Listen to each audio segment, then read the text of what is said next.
Hi everyone! Today we're going to be making a puff pastry utilizing some of the abundance of vegetables in our garden, cherry tomatoes, zucchini, and basil, as well as shallots. So the puff pastry, if you haven't used it before, comes frozen. There's usually 2 sheets in it. We're only going to use one for this recipe today. So take one of the packets out and let it defrost on countertop while we prepare the pesto.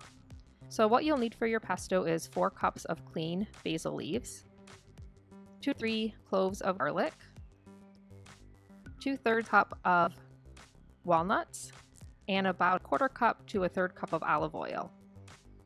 So you will need a food processor. As you can see, you're going to add your basil leaves to the food processor. And once they all get added, you can add your walnuts. And then you're going to slowly drizzle in the olive oil, depending on how thick or thin you want your pesto.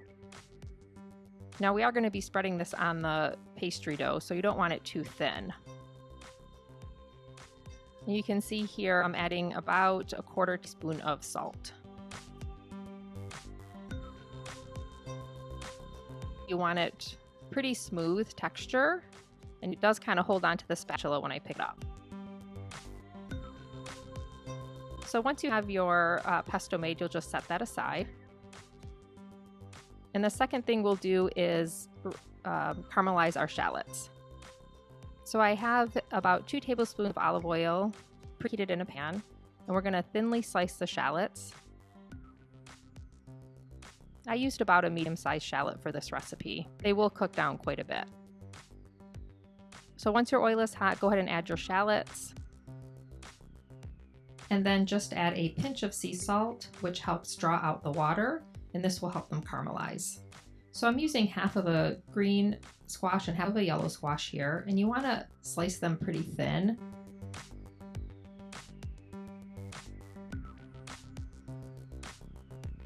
I used maybe 7 or 8 cherry tomatoes, which we'll cut in half. And while you're slicing these up, you also do want to stir your shallots occasionally.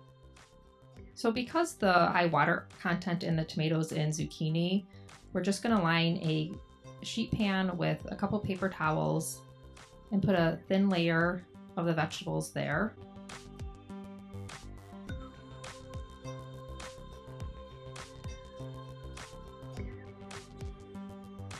You can see our shallots are starting to brown.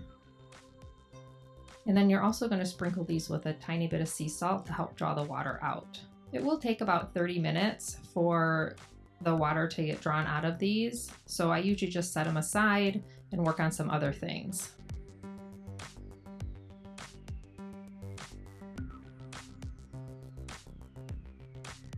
Our shallots are ready. You can see they're nice and brown.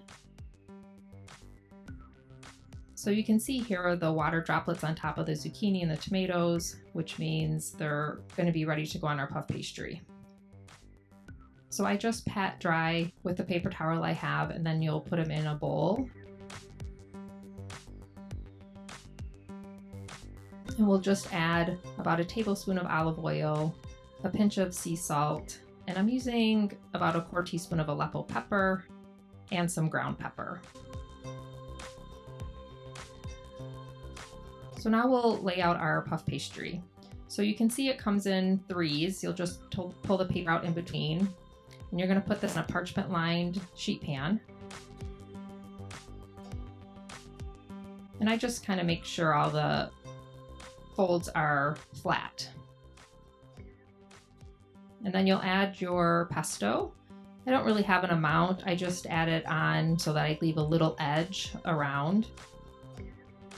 And then just layer your zucchini and your half tomatoes.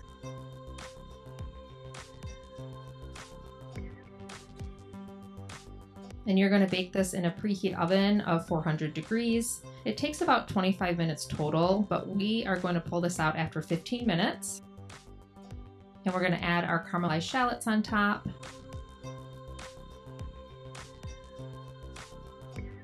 And we're going to add our feta. I used about 1/4 of a block of the Violife feta for this recipe. And now I'm going to place it back in the oven for an additional 10 minutes. and you can see how golden brown the top is and the edges are perfect. And here we have a beautiful puff pastry using garden vegetables.